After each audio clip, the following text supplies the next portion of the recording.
Hello and welcome. My name is Bradleymayerharman, and today I have the pleasure of sitting down with Trevor Castiglione.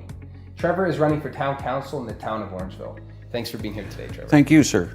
So today I want to talk to you about town growth. Of course, there's some skepticism about how big the town should be. Yes.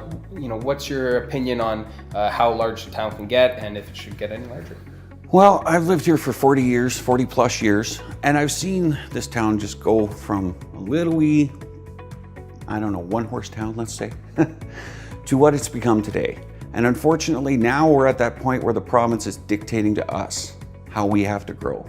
We don't have options. As long as we have the sewer and water capacities, we're gonna have to grow. We have to just squeeze them in wherever. We may have to go higher. We may have to do many things. Unfortunately, as long as the province is gonna dictate to us how we do it, we have to find ways of doing it, whether we like it or not. I think we need to work with the developers when it comes to growing and try and get as much green space as we can.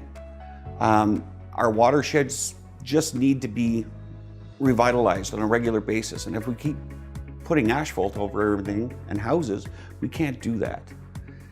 The growth of this town is estimated, and it's just an estimation, of about 36,000 is where they're saying we should be over a certain time span from the province.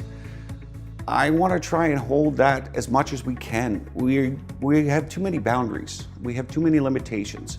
I don't want to see Orangeville become high rises. I don't want to see Orangeville become all just townhouses. We need to diversify our town because this town has very beautiful homes, many areas with larger homes anyways.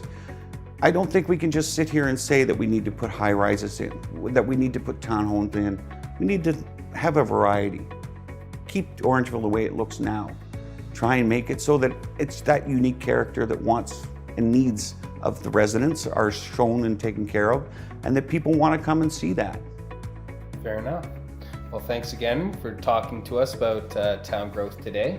And if you'd like to see more of what Trevor has to say, stay tuned for our next video, which will be on infrastructure.